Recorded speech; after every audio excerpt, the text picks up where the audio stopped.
Welcome back to the studios of Hala Kuwait once again.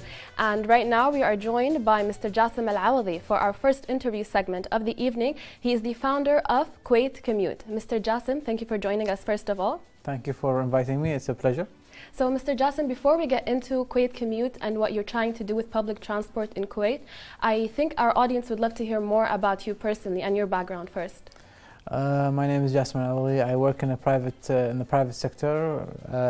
I'm 29 years old, and I have an issue that I don't like driving. So what happened is that one day I decided to try out the bus back in 2016, and it was a very pleasant experience.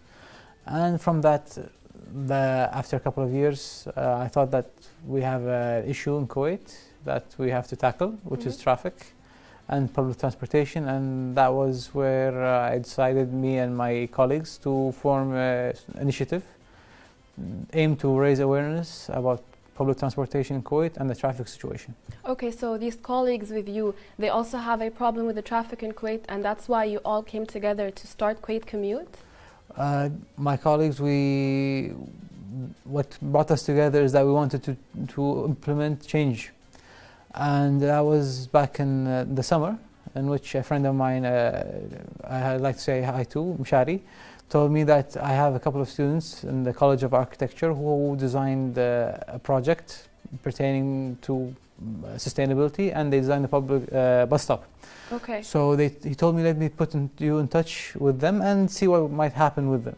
Okay. So on a fateful day, I managed to speak to Hala, and we met in Kuwait University campus, College of Architecture, and there I met Hala Al-Isa, Latifa Al-Isa, and Rana Ajrawi, and we had a small discussion. What do you wanted to do?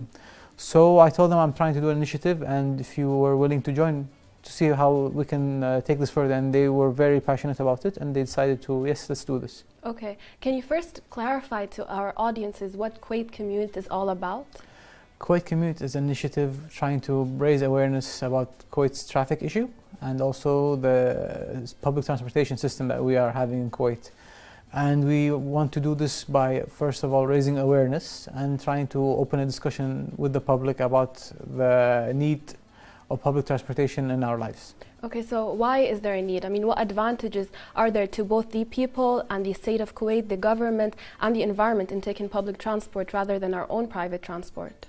Well, 81% of all traffic in Kuwait is private cars, and that's of course, Ministry of Interior figures. We have a problem with traffic here. Yes, and it's also increasing very rapidly. For example, in 2006 to 2016, the increase in private cars jumped 65%.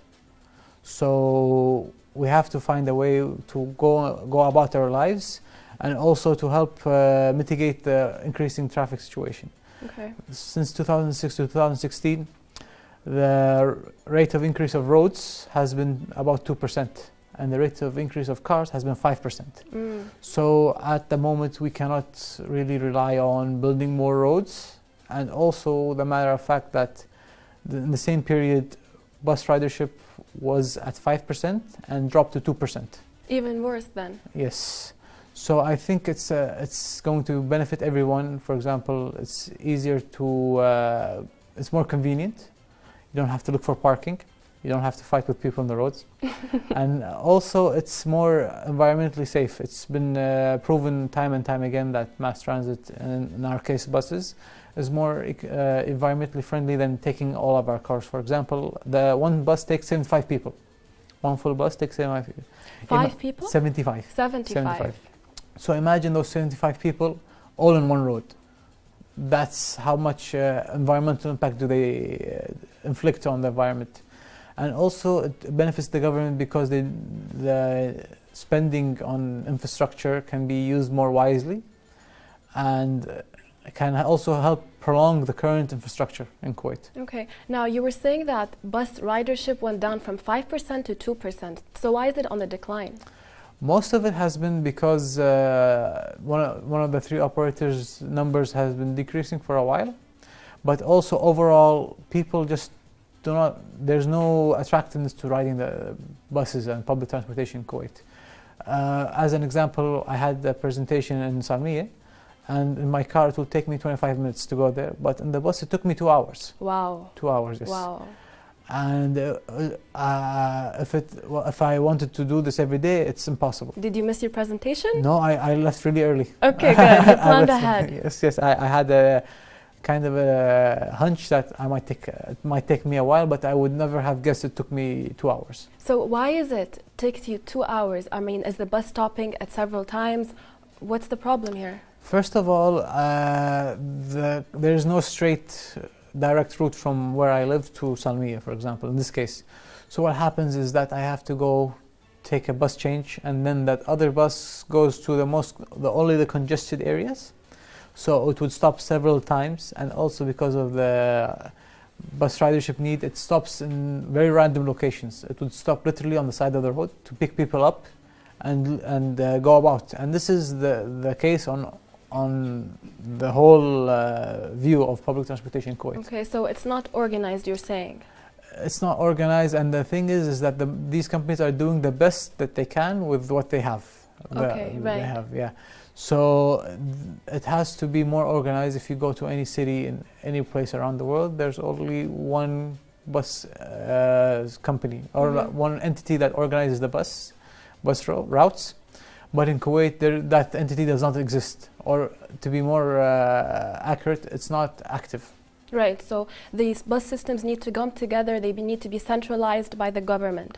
They need to be managed. Like, it's still what happens, these buses will be owned by private individuals, like this is what happens all around the country, but it has to be monitored and distributed based on a system that's centralized by the government. Okay. Now, I understand there are certain problems by taking the bus, the routes take too long, but is there also a stigma around riding the bus? Because I don't know any of my friends who take the bus. In a way, we're scared of it. Oh, well, there is a social stigma that's been around for a while, but this wasn't the case back in the day. For example, when I met several officials, they told me, like, yeah, when I was a kid or when I was younger, I would take the bus and go to my friend's house and go to work and go to do my errands. But now, because of the stigma, which is it's unsafe, it's not clean, it's going to be late, people slowly backed away from using the bus and started to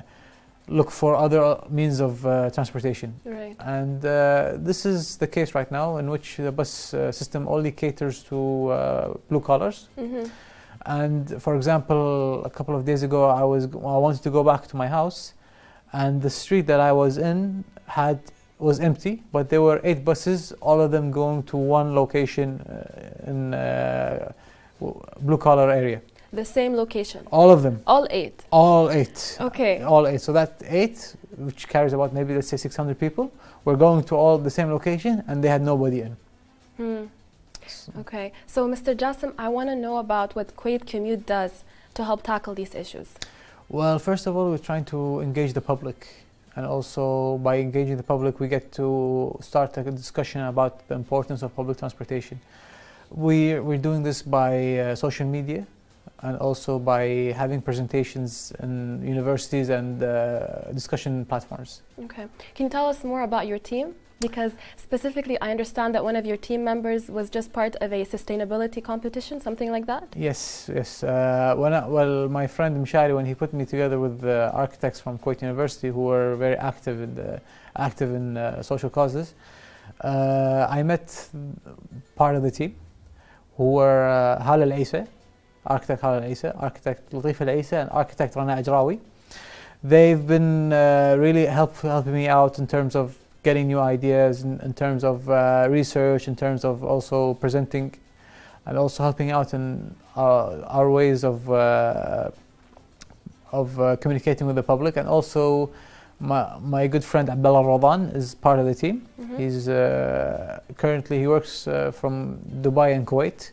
So every week when he's back in Kuwait, we would sit and talk about how to further our initiative. And also Asayil al-Saeed, and also a very talented architect from Kuwait University. Now, how are you benefiting from the skills of these architects who are in your team? Well, I'm benefiting from everyone. The architects do a lot of, they have a different view of things. They have a more broader understanding of several issues. And also Abdullah Ramadan, who's a very talented consultant, gives us a different take on so the issues that we're facing. And it's kind of a very nice mix of talents and abilities that gives us the power and ability to start speaking with the people, start engaging with the people, and it's been very successful. Okay, that's amazing to hear. Thank you. Now, you've also been talking to government bodies. So tell me more about that and how you've been trying to affect the legislature here in Kuwait. Well, to start, we're doing a grassroots movement in which we're starting with the public, and also to include everybody. We also have to include decision makers and stakeholders. Of course. So before we started with the government bodies, we interviewed all 3 decision makers and the bus operators in Kuwait. And also we met the chairman of the Public Authority for Road and Transportation, Engineer Saud al-Naqi, and the chief engineer, Mamdouh al-Anizi, who have been very supportive and very happy to find that people want to do something more to Kuwait. Also, we've met the head of traffic engineering, Engineer Salam al-Halawachi, and Engineer Walid al-Haidar from the Ministry of Interior. They were also very supportive and gave us their thoughts on how their view of public transportation and the issues that they face every day. Okay.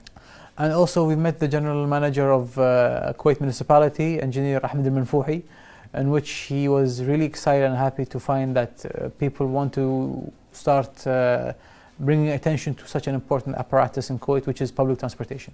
Were these meetings just a discussion of the situation, or were there plans discussed on you planning to implement actions to improve the situation? Well, there was mention of improving the situation, but also it was important to get their feedback, get their understanding, so that we can further enhance and magnify our case. And also it was an introductory meeting for them to understand that what we're trying to do and why are we doing this, so that they'll be more, so that they can give us their thoughts in order to further understand the situation as it is. So Mr. Jassim, you said you met the 3 CEOs of the different bus providers here in Kuwait. Yes. Please tell me more about that, because I'm sure there's competition between them. So are they willing to cooperate, or what's their approach to this situation? Well, the situation is that they all come to agreement that the situation has to be improved, and that they need a centralized regulator in which to further enhance their services, further enhance the ridership, and also further to make public transportation more attractive. And they are more than willing to work with one another and to a common cause, because, as I said earlier, ridership has dropped based on official statistics from 5% to 2%, which is kind of astounding, and we would like to change that. Right, so it's both for the benefit of them as companies as well, but also the people, the environment, and the government. Yes. So you started the Kuwait Commute officially just in July, you were saying? Yes, in July. We had a meeting with the team, Hala al-Isa, Latif al-Isa, Rana Ajrawi, and Abdullah Ramadan, and Asai al-Said, who joined a little bit later, to help formulate what we want to do. Okay. So we sat and we have a set of common values we want to promote our project based upon. And those values are being inclusive. We want everybody to take part. We want our transportation system to be safe and also to be environmentally friendly, and also convenient. Like use 25 minutes and 2 hours does not match. Does not work. Does not match. And also we want everybody to be using the public transportation system. There's a very nice quote that states that a good public transportation system or good planning is when everybody in society uses it, not just people who cannot afford cars. And this is the case in all major cities that we go to around the world. Right, so it's an inspiration to see what you do, and hopefully Kuwait will improve when it comes to its public transportation. Mr. Jassim, thank you so much for joining us tonight. Thank you so much. Thank you so much for having me.